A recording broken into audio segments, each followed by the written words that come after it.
하나님 말씀 같이 좀 살펴보도록 하죠. 하나님 말씀은 마태복음 6장입니다. 마태복음 6장 1절에서 6절까지 말씀입니다. 한 절씩 교독하도록 하겠습니다. 사람에게 보이려고 그들 앞에서 너희 의를 행하지 않도록 주의하라. 그리하지 아니하면 하늘에 계신 너희 아버지께 상을 받지 못하느니라. 그러므로 구제할 때에 외식하는 자가 사람에게서 영광을 받으려고 회당과 거리에서 하는 것 같이 너희 앞에 나팔을 불지 말라.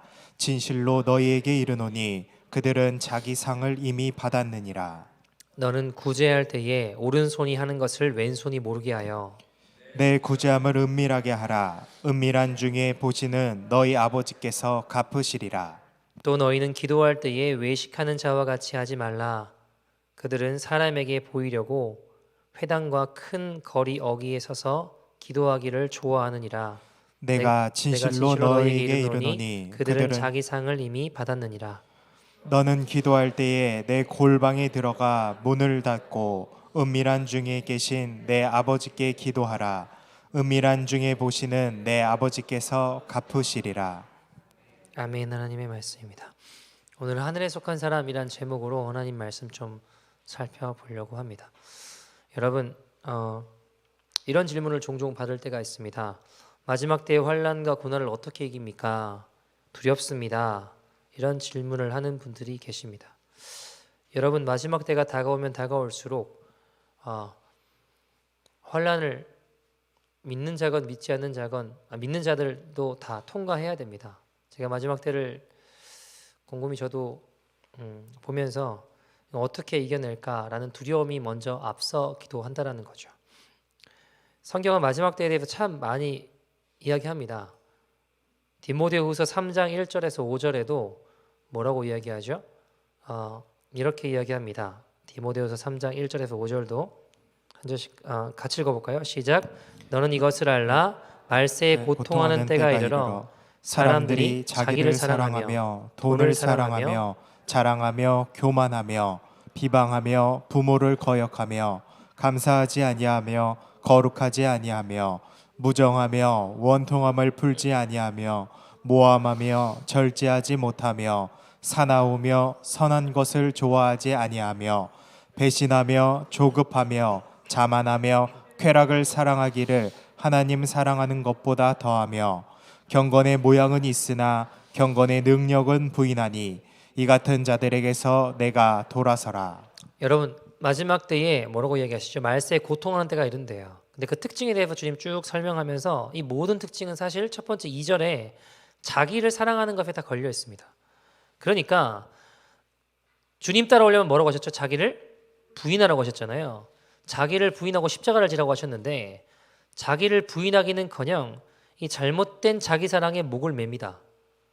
돈을 사랑하며 자랑하며 교만하며 원통함을 풀지 아니하고 모함하고 절제하지 못하고 사납고 자만하고 쾌락 사랑하는 걸 하나님 사랑하는 것보다 더하고. 여러분, 지금 우리가 살아가고 있는 때의 모습 아닌가요? 아니, 지금 여기서도 헤어나오지 못하는데 어떻게 다가올 환난을 이길 수 있습니까? 두렵습니다 라고 이야기하시죠. 다가올 통제된 사회들의 모습들, 짐승의 표를 받지 않고 그것을 짐승의 표를 받지 않고 믿음을 어떻게 지킬 수 있겠냐라는 겁니다. 여러분, 그렇기 때문에 우리가 하늘에 속한 사람이 되어야 됩니다. 하늘에 속한 사람이 되어야 돼요. 오늘 하늘에 속한 사람의 특징에 대해서 좀 살펴볼 텐데 바울은 이렇게 고백합니다. 고린도후서 10장 18절에 보면 이런 고백을 해요. 같이 한번 읽어볼까요? 시작. 옳다 인정함을 받는 자는 자기를 칭찬하는 자가 아니요 오직 주께서 칭찬하시는 자니라. 아멘. 주님 앞에 인정함을 받는 자는요, 자기를 칭찬하는 자가 아니라, 그러니까 하늘에 속한 사람은요, 자기 사랑에 취해서 내 칭찬에, 사람들의 칭찬에 목매는 자가 아니라 하나님의 칭찬에 목매는 자들이라는 겁니다. 방향과 표대가 아주 분명합니다. 제가 한 번은 동성애 축제할 때 회개하자고 이제 피켓 들고 나가 있었는데 그게 여기 토론토 선이라고 하는 그 신문에 헤드라인에 이제 사진과 기사가 실리게 되었었어요. 의도한 거 아니었고 예상할 수도 없었습니다. 근데 이제 뭐 좀 어려움들을 겪고 기자가 다가오더라고요. 그래서 뭐 이것저것 묻길래 뭐 누군지도 모르지만 어쨌든 대답을 하고 했는데 그 내용들이 사진과 함께 거기 이제 헤드라인에 실리게 된 적이 있었죠. 근데 그 보고 기분이 좋았어요. 뭔가 제 마음에 유명해지고 칭찬받는 것 같고. 근데 여러분, 그래서 만약 사람들에게 박수 받으면 하늘에 상급 있어요, 없어요? 없잖아요. 사람들의 박수를 좋아하는 내 모습, 사람들의 인정을 좋아하는 제 모습, 십자가에 못 박혀야 하는 제 모습이었습니다. 그러니까 주님만 알아주시면 된다.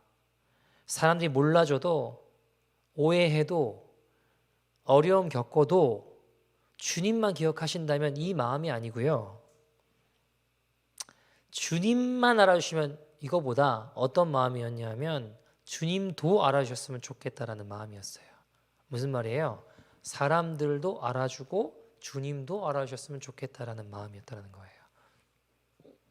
죄송하지만 망할 마음입니다.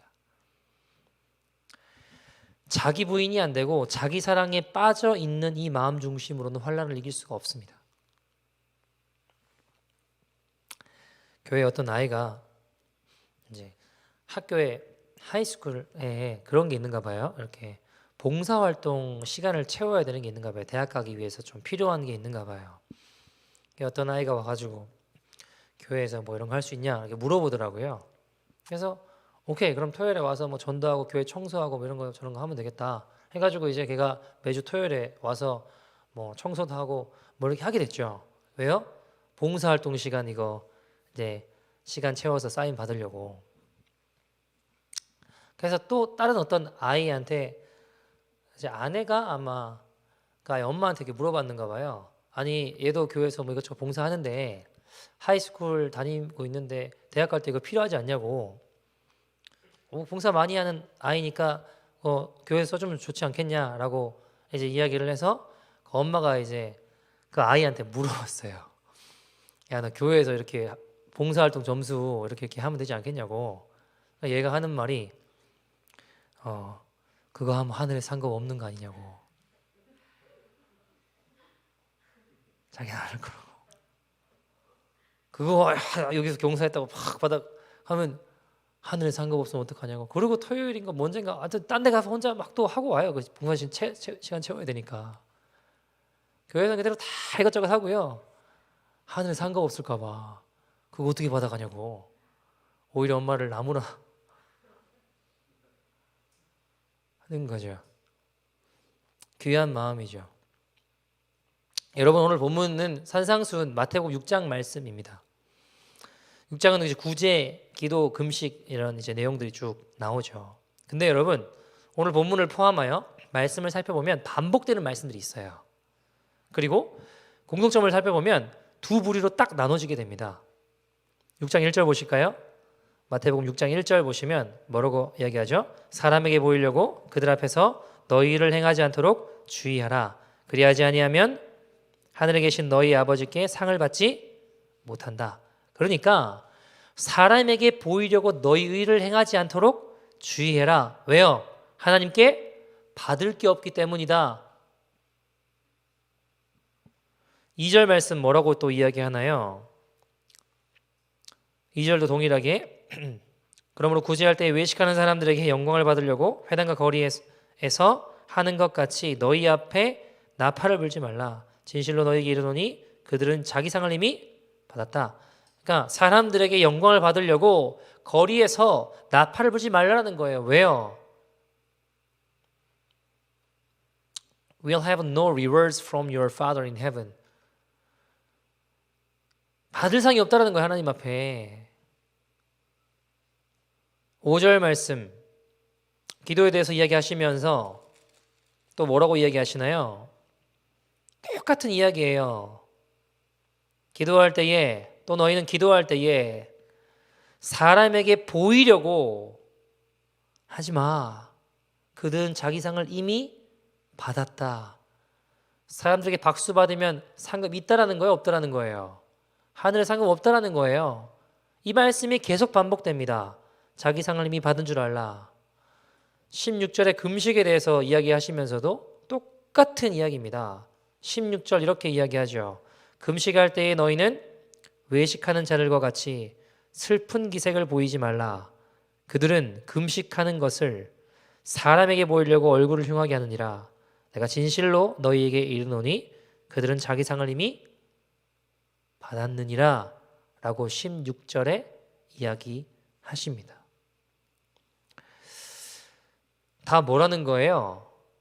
보이기 위해서 하면, 사람들이 알면 뭐예요? 하늘에 상급이 있다는 거 없다는 거예요. 이미 받았다는 거, 이 땅에서 없다는 겁니다. 여러분, 그들에 비해 하늘에 속한 사람들은요, 하나님이 갚으시리란 말이 반복돼요. 이미 받았느니라가 아니라. 4절 말씀 보시면 뭐라고 얘기하죠? 내 구제함을 어떻게 하래요? 은밀하게 하라. 4절 말씀, 무슨 말씀이죠? 인시크릿하게 하라. 그럼 누구만 알아요? 주님하고 나만 아는 거 아닙니까? 그러면 뭐라고 하시죠? 너희 아버지께서 갚으시리라. Your father will reward you. 6절 말씀, 기도할 때 골방에 가서 인시크릿하게 하라는 거예요. 사람들이 몰라줘도 서운해하지 말고, 무시해도 억울해하지 말고 하나님만 아시게 하라라고 이야기하는 거예요. 그럼 너희 아버지께서, 하나님께서 갚으시리라 이야기하시는 겁니다. 18절 보시면 금식할 때 뭐라고 이야기하시는 거죠? 18절 말씀은요, 18절 보시면 이는 금식하는 자로 사람에게 보이지 않고 오직 은밀한 중에 계신 내 아버지께 보이게 하려 함이라. 은밀한 중에 보시는 내 아버지께서 갚으시리라. 무슨 말인 거예요? 금식할 때 사람들이 몰라줘도 하나님만 아시게 하면, 인세크릿하게 하게 하면 그게 최고라는 거예요. 왜요? 하나님이 갚으시는 거니까. 하나님이 갚으시는 길이니까. 사랑하는 여러분, 사람들에게 박수받고 이미 받은 줄 아는 삶을 살아갈 것인지, 아니면 사람들을 몰라줘도 하나님이 갚으시는 삶을 살 것인지 우리 결정해야 됩니다. 여러분, 3절에도 뭐라고 이야기하죠? 구제할 때 오른손이 하는 일 왼손도 알게 하라고 이야기하셨죠? 오른손이 하는 거 왼손이 반드시 알게 해라 라고 하셨나요? 모르게 하여 라고 이야기하셨습니다. 내가 하는 남을 돕는 일이 나의 의가 되고 내 자랑이 되고 내 드러남이 되면 다 소용없는 거예요. 여러분, 아무리 귀한 섬김, 나눔, 구제, 헌신도 남들한테 인정받기 위해서 하면 다 소용없습니다. 아무리 대단한 사역도요, 남들보다 더 나아 보이려고 하면 뭐예요? 다 속된 거 되잖아요. 그러나 주님 사랑하는 마음으로 하면 거룩한 거 되는 것이죠. 여러분, 하나님 갚으시는 길이 뭐예요? 하나님 사랑하는 마음으로 하나님과 나만 아는 비밀을 늘려가는 거예요. 그걸 19절, 20절은 뭐라고 이야기하나요? 보물을 어디 쌓아두라고요? 하늘에 쌓아두라. 19절, 20절 이렇게 얘기합니다. 너희를 위하여 보물을 땅에 쌓아두지 말라. 거기는 돈과 종록이 해하며 도둑이 구멍 뚫고 도둑질한대요. 20절, 오직 너희를 위하여 보물을 어디에요? 하늘에 쌓아두라. 거기는 좀이나 동록이 해하지 못하고 도둑이 구멍 뚫지도 못하고 도둑질도 못한다. 여러분, 주님 원하시는 것은 대단히 뭐 큰 일이 아니라요, 하나님 사랑하는 마음으로 행하는 조그만한 일이에요. 누구나 행할 수 있는 일일 수 있습니다. 예를 들면 내 죄악과 싸우는 일이 될 수도 있고, 잘못된 죄악된 습관들을 고쳐나가는 것이 될 수도 있어요. 그러니까 중요한 건 주님 사랑하는 마음으로 주님과 나만 아는 비밀들을 늘려나가는 게 중요하다는 거예요. 여러분, 이 상을 받고 박수받기 위해 살아가면요, 그게 없는 고난의 때를 어떻게 이기겠습니까? 예수 믿기 때문에 박해를 받아야 되고 어려움을 당해야 된다면 더 이상 박수 받을 수가 없는데 어떻게 이겨나갈 수 있겠냐고요.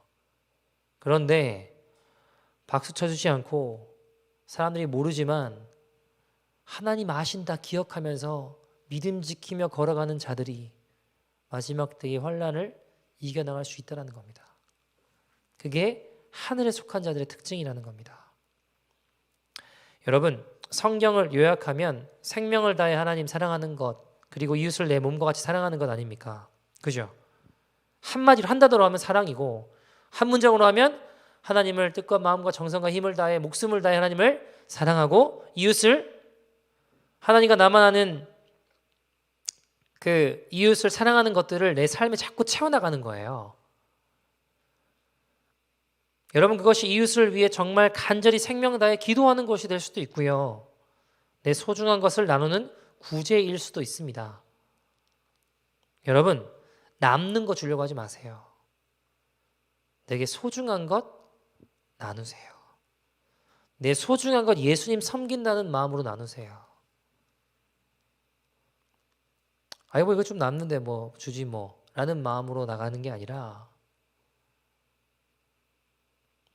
하나님 우리 인생의 최고가 되시고 가장 프라이어티가 예수 주님이시라고 한다면 그것이 내 시간이 됐건 내 물질이 됐건 내 삶의 흔적이 됐건 내 중요한 것들을 주님께 드리세요. 그게 가장 내 마음을 드리는 거가 될 수도 있어요. 여러분, 그것이 마지막 때에 주님 다시 오심을 준비하고 기다리는 신부들의 거룩한 신부들이 걸어가는 길입니다. 여러분, 예수님 반드시 다시 오십니다. 우리는 살아서 주님의 다시 오심을 보는 세대들입니다. 주님이 처음 오실 때는 여러분 죄인을 찾으러 오셨지만 다시 오실 때는요 죄인을 찾으러 오시는 게 아니에요. 죄인은 심판하실 겁니다. 다시 오실 때는 신부를 찾으러 오신다고 하셨어요. 거룩한 신부를 찾으러 다시 오십니다.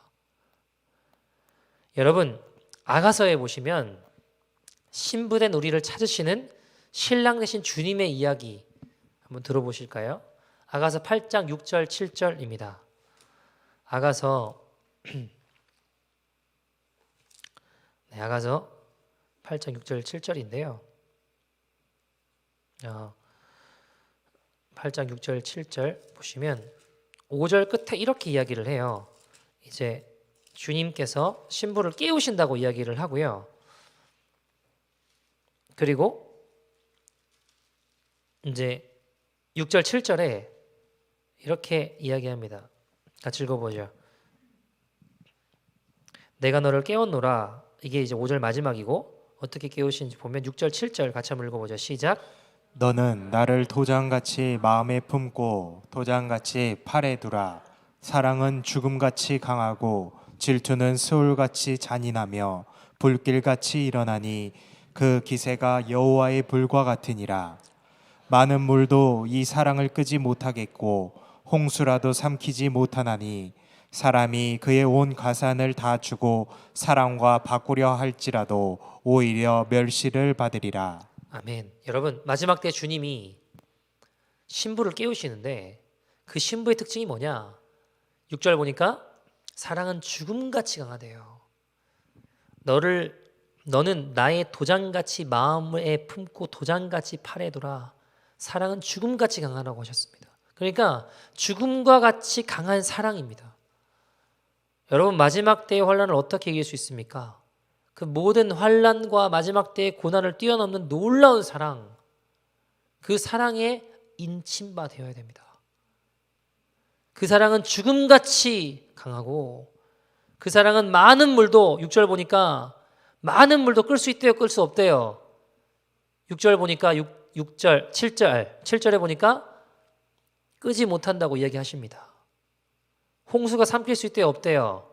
없대요. 어떤 고난도 역경도 이기게 하는 놀라운 사랑입니다. 여러분, 엄청난 돈, 온 가산을 다 주고 사랑과 바꾸려고 해도 된대요, 안 된대요? 살 수 없는 사랑이라는 겁니다. 이 사랑에 붙들려야만 합니다. 우리가 기도할 때 주님 우리 마음에 그 사랑의 인을 찍어 주시옵소서.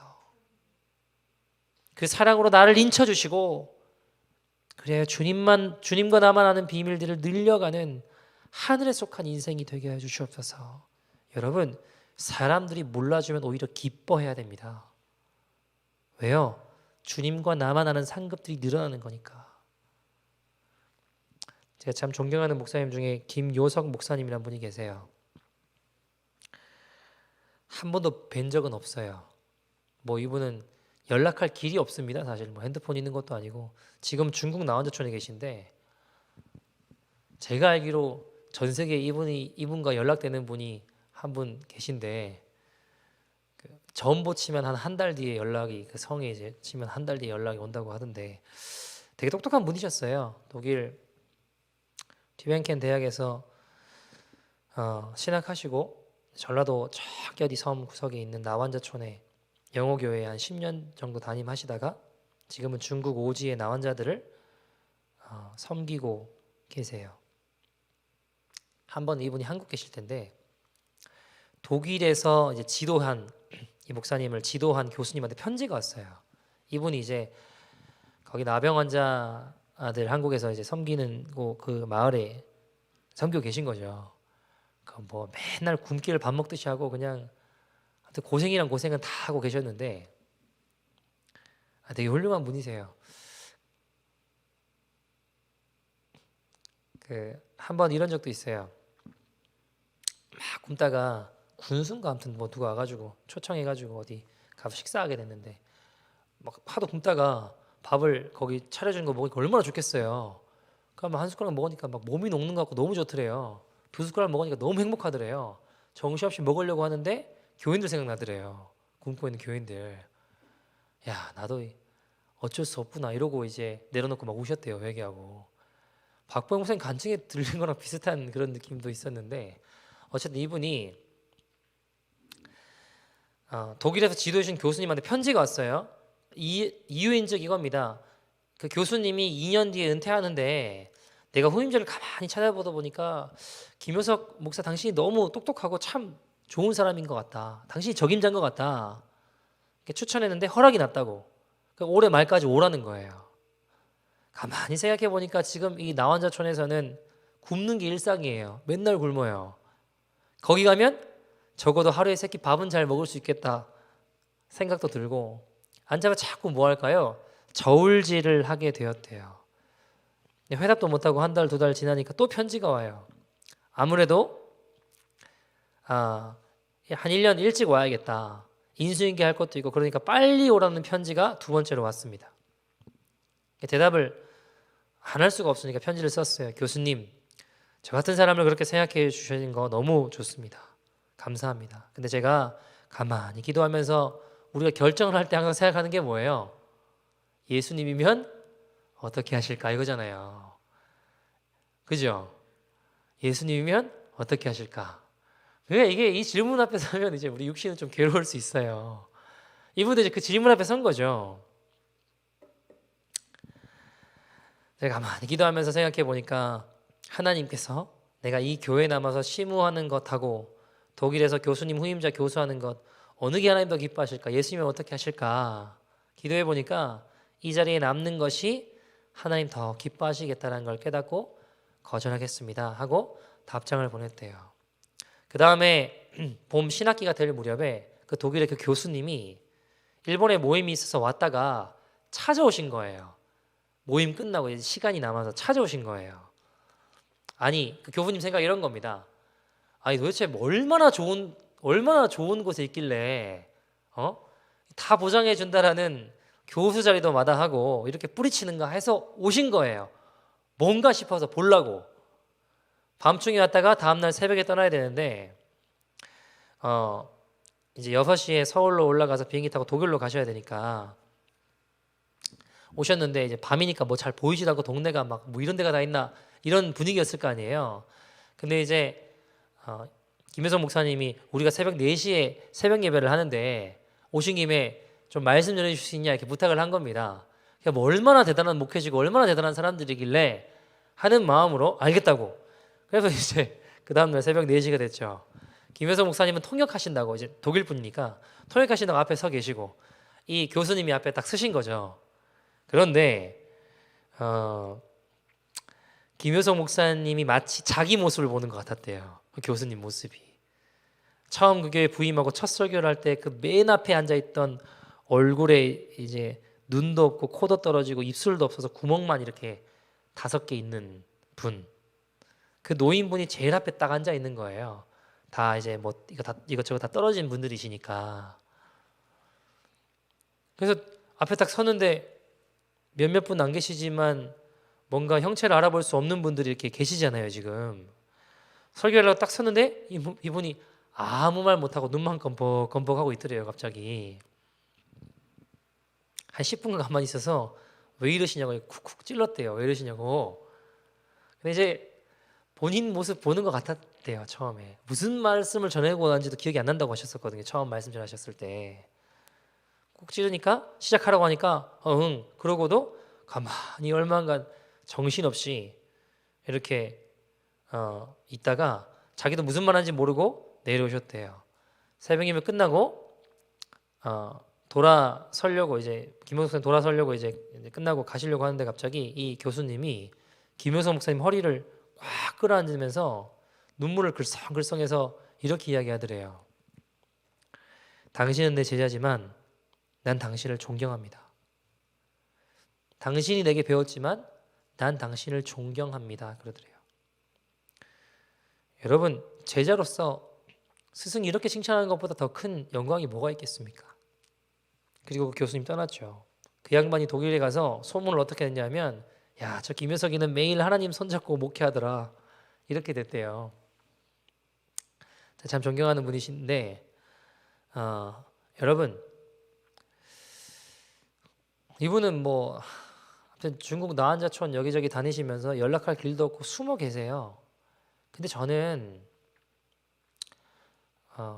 연락해서 좀 만나고 싶긴 해요. 사실은 한국에 저희 공동체에 이제 말씀 전하러 한번 오셨었는데 그 미국 계시는 분을 알아서 어떻게 연락해가지고 한번 오셨었는데 그때도 충격이었어요. 그러니까 공안들한테 붙잡혀서 포대자루에 연세 되게 많으시거든요. 하도 맞아가지고 아무튼 나오셔서 호텔에서 이제 따뜻한 물에 몸을 좀 녹이셨는데 그렇게 좋아하시는 거예요. 그렇게. 근데 이분이 그냥 뭐 잘 만날 수가 없고 연락을 못 하니까 아무튼 숨어 사세요. 근데 하늘의 별 같은 분이실 것 같아요. 저는 그냥 보면. 여러분, 근데 저는 주님이 아시지만 저는 큰 교회 되는 거 별로 관심 없어요. 주님이 아세요. 뭐 인기, 존경, 인정 못 받아도 돼요. 아무도 몰라줘도 우리 주님만 기뻐하실 수 있다면 저는 정말 그 길 가고 싶어요. 하늘에 기억될 자가 되고 싶어요. 보물을 하늘에 쌓아두는 자들이 정말 지혜로운 인생 아닙니까? 표대와 초점이 이미 정해지고 보이는 거예요. 분명한 겁니다. 누가 알아주건 몰라주건 그 십자가 사랑에 감격하여 살아가고 싶어요. 제가 예전에 한번 나눈 적이 있는 것 같은데요. 미국에 제가 아는 한 전도사님 이야기입니다. 이분 90년대 초에 미국으로 이민을 오셨죠. 근데 이민하는데 돈이 없으니까 한국에 친구한테 돈 빌려준 게 생각이 났대요. 돈을 받으러 가야겠다. 내가 지금 돈이 없으니까. 그래서 돈 받으러 한국에 가셨대요. 근데 그 친구한테 연락을 하니까 당장 바빠서 못 만난다고. 이번 주에 광주에 볼 일이 있다고. 거기 볼 일 보고 다음 주에 서울에서 보자고. 근데 나는 지금 시간이 없어요. 빨리 친구를 보고 돈을 받고 해결을 해야 돼요. 그래서 광주에 볼 일이 뭐냐? 내가 거기서 만나자. 내가 가겠다 하니까 그래? 그러면은 내일 거기 서울 어디에 봉고차 같은 게 있는데 그거 타고 오면 된다고. 이게 전도 집회였던 거예요. 전도 집회. 와서 이게 뭔가 오는데 뭔가 잘못 끌려왔다라는 생각이 들더래요. 이분이 이제 거기서 이제 은혜 받고 회개가 터진 거예요. 내가 교회는 다녔지만 온통 망나니처럼 술 먹고 방황하고 살았었거든요. 이제 어떤 회개가 이분에게 터졌냐면 이분이 원래 안산에 사셨대요. 근데 그때는 되게 시골이고 개발이 안 돼서 가로등도 잘 없고 어둑어둑할 때 차를 몰고 가다가 오토바이에 리어커를 단 사람을 쳤대요. 이른 새벽 아침에. 그 사람이 치여서 날라서 이 떨어지는 걸 봤대요. 그 순간 어떤 생각이 들까요? 나는 끝났다 라는 생각이 들고 도망간 거예요. 집에 와서 가만히 생각해 보니까 이 뭐야, 뺑소니잖아요. 후회가 되는 거예요. 내가 왜 도망갔지? 걸리면 뺑소니잖아. 너무 불안하고 자책이 되니까. 근데 또 거기 다시 갈 용기는 또 없는 거예요. 그때부터 머릿속에 떠나지 않는 그 일 때문에 어떻게 됐을까요? 이 사람이 페인처럼 살았대요. 그냥 술 마시고, 잊어버리고 싶으면 술 마시고, 자꾸 기억이 나니까 스스로 생각이 나면 안 나면 좋겠는데 계속 생각이 나니까 길 가다가 현수막 있잖아요. 목격자를 찾습니다. 이런 거 보면 막 너무 괴롭고 두렵고 막 미쳐버릴 것 같은 거예요. 내가 사람 치고 도망갔는데 그 사람 어떻게 됐을까? 많이 다쳤을까? 죽었을까? 병신된 건 아닌가? 이런 생각 때문에 항상 괴로워서 술 마시고 또 마시고 또 마시고 페인처럼 살았대요. 5, 6년 지나고 미국에 이민 와서 그냥 잊고 살았던 거예요. 근데 이게 친구 때문에 돈 받으러 온 집회에서 그게 기억이 나는 거예요. 혈기가 막 터지는 거예요. 주의 말씀에도, 여러분 마태복음에 우리가 읽는 산상수훈에도 뭐라고 하시죠? 마태복음 5, 6, 7장이 왜 중요해요? 천국 백성이 살아가야 될 삶의 규범을 보여주고 있는 거거든요. 산상수훈에 뭐라고 하시죠? 예물 드리려거든. 예배 드리러 가다가 형제에게 원망 드릴 일이 생각나거든. 예물을 제단 앞에 두고 가서 용서를 구하고 와라. 그 말씀 앞에 막 회개가 터지는 거예요. 이분이 막 눈물이 막 콧물이 돼가지고 울고불고 회개하고 집회 끝나고 어디로 갔을까요? 경찰서로 갔어요. 경찰서로. 여러분, 회개 그냥 하나님 뭐 잘못했으면 이러고 끝나는 거 아니에요, 여러분. 그 사람에게, 그 가족에게 사과할 수 있는 방법이 가만히 생각해 보니까 자수하는 방법밖에 없더래요. 한 달 동안 고민하다가 경찰서에 갔답니다. 내가 교통사고를 내서 자수하러 왔다고. 근데 그 경찰서의 경찰이 오늘 감사가 있어가지고 바쁘니까 다음에 오라 그러더래요. 그래가지고 경찰이 별로 대수롭지 않게 여기는 거죠. 근데 토요일인데 주말 지나고 사건 현장에서 또 가보고 자수할 말을 뭐라고 해야 될까? 그 월요일에 갔대요. 근데 이분 표현이 그래요. 하나님이 테스트하신 것 같다고. 내가 갔는데도 경찰이 나를 그냥 거부했다 하고 말 건지 계속 끝까지 갈 건지. 네가 회개했지만 그 결단이 진짜인지 가짜인지 가만히 테스트해 보신 게 아닌가라는 생각이 드셨대요. 월요일 경찰서에 가서 사건을 이야기하니까 경찰이 놀라죠. 그 사건 캐비넷을 막 찾아보면서 그 사건이 있잖아요. 거기 확인해 보니까 그 자리에서 바로 수갑을 채워드래요. 처음에는 구치소를 갔대요. 그리고 조사를 받고 확정되면 교도소로 가니까 검사가 왔대요. 이제 검찰에서 오라고 해서 갔대요. 검사가 물어봐요. 어떻게 사고를 냈고 왜 자수하게 되겠냐. 그러니까 지금까지 했던 이야기를 쭉 한 거죠. 사실 나는 사건을 내고 괴로웠지만 도망가 의지로 살고 했고 미국으로 갔는데 잊고 살고 있었는데 한국 와서 어떤 집회에 참석하고 말씀 듣고 은혜 받고 내 안에 회개가 터져 당사자를 찾아가서 용서를 구하라고 하신 주님 말씀이 순종하는 이것이 하나님의 자녀로 걸어가야 될 길이라고. 그래서 자수하고 그분께 용서를 구하러 왔다고 쭉 이야기를 한 거죠. 그 얘기를 쭉 듣더니 검사가 사고 난 사람 어떻게 되는지 아냐? 모른다 그랬대요. 경찰이 안 알려줬거든요. 어떻게 됐습니까? 근데 사람만 있기를 기도했대요. 용서를 구하려고. 근데 죽었다는 거예요. 너무 충격이었어요. 제발 부상을 당했다면 이제 그런 부분들이 회복되었으면 하는 기대가 한켠에 있었대요. 왜요? 용서를 구하려고. 근데 죽었다라는 거예요. 너무 충격인 거예요. 너무 슬프고 괴롭고. 검사가 가족들 만나보겠냐 그러더래요. 너무 두렵잖아요. 그러나 가족들 만나서 용서를 빌려고 왔기 때문에 나 만날 거라고 하니까 검사가 뒤를 돌아보래요. 뒤를. 가족인지 몰랐어요. 같이 일하는 사람들인 줄 알았어요. 직원인 줄 알았어요. 근데 뒤에 형하고 누나가 있는 거예요. 내가 하는 이야기를 다 들은 거예요. 어떻게 사고 내고 어떻게 도망가고 내 심정은 어땠고 어떻게 자수하게 되고 다 들은 겁니다. 하나님 믿고 회개가 터져 용서를 구하러 왔다. 그 형하고 누나하고 안 보였지만 뒤에서 계속 울고 있었는데 이 들릴까 봐 울음을 참고 계속 듣고 있었던 겁니다. 딱 돌아보니까 누나 계속 울고 있고 형이 눈물을 딱 닦고 이야기하는 겁니다. 그 앞에 무릎을 꿇고 뭐 더 이상 무슨 말을 할 수가 없더래요. 그래서 그냥 무릎을 꿇고 용서해 주세요. 말이 안 나오는데 겨우 용서해 달라고 하니까 그 형이 그러는 겁니다.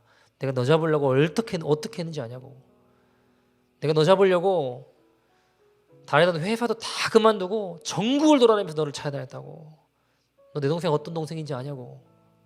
그때 26 먹은 결혼도 안 한 청년, 어머니에게 그렇게 효자고 얼마나 믿음이 좋냐면 새벽에 그 니역가 끌고 우유 배달하면서 새벽 예배 빠지지 않았던, 새벽 예배 드리면서 니역가 끌고 우유 배달했다라는 거예요.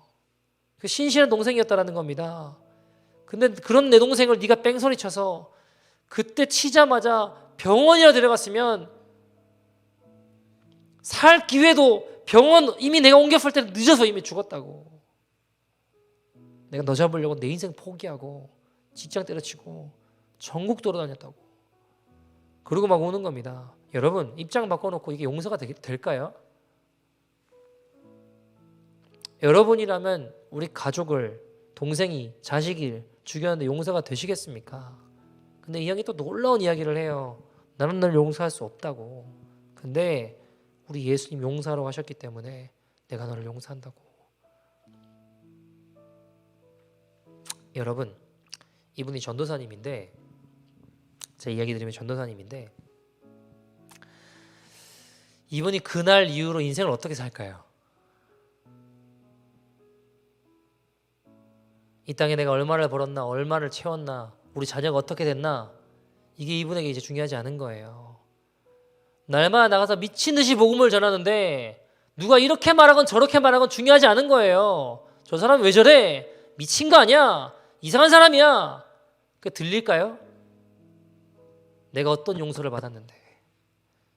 여러분, 저는 이게 십자가로 보였어요. 여러분, 교통사고 딱 날 때 니역가 칠까 봐 핸들 딱 돌렸으면요, 내가 꼬꾸라져 죽었을 수도 있겠죠. 그 착하고 믿음 신실한 청년, 죄 많고 망나니처럼 나같은 내가 죽어도 마땅한데, 평생을 망나니처럼 살아온 나 같은 죄인이 죽어도 마땅한데 그 청년이 죽은 거예요. 내가 죽인 정말 믿음 좋은 청년, 용서를 받고 사랑에 빚진 마음으로 전도자가 돼서 어디를 가든지 간에 매일매일 복음 전하는 거예요. 어떤 삶을 살겠습니까, 여러분? 저는 이게 십자가로 보이더라고요. 너무 착하고 신앙 좋고 효자였던 그 동생 죽고 내가 용서받았어요. 십자가에서 죄가 없으신 너무나도 귀한 하나님의 아들 예수님이 내 죄를 다 짊어지시고 십자가에서 죽으셨습니다. 내가 죽어도 마땅한데, 내가 허물 많은 자인데 그분 믿고 나는 용서받았어요. 그 사랑에 빚진 자의 모습 아닙니까? 여러분, 미친 듯이 전도하면서 울면서 지금도 복음 전해요. 왜요? 내가 받은 그 놀라운 사랑, 죽음같이 강한 사랑이요. 아가서에서 이야기하고 있는 신부의 죽음같이 강한 사랑이요. 물로도 불로도 뚫을 수 없는 모든 것을 이기는 그 사랑이요. 다 갚을 수 없는 그 사랑 때문에 사람들 몰라줘도, 사람들 무시해도, 손가락질하고 이상한 사람 취급한다고 해도 내가 받은 사랑이 죽음보다 더 큰 사랑인데, 그 청년의 삶을 살고 있는 거잖아요. 엑스트라 인생 살고 있는 거 아닙니까? 예수님 생명을 저와 여러분이 살고 있는 거 아닙니까?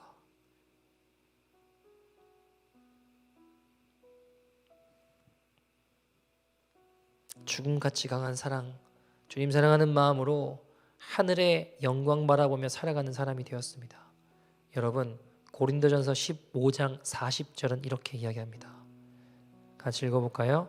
하늘에 속한 형체도 있고 땅에 속한 형체도 있으나 하늘에 속한 것의 영광이 따로 있고 땅에 속한 것의 영광이 따로 있으니, 사랑하는 여러분, 성경은 분명히 하늘에 속한 영광이 따로 있고 땅에 속한 영광이 따로 있다라고 이야기해요. 하늘에 속한 영광 보며 사시겠습니까? 아니면 땅에 속한 영광 바라보며 사시겠습니까? 시간 같이 한번 기도했으면 좋겠어요.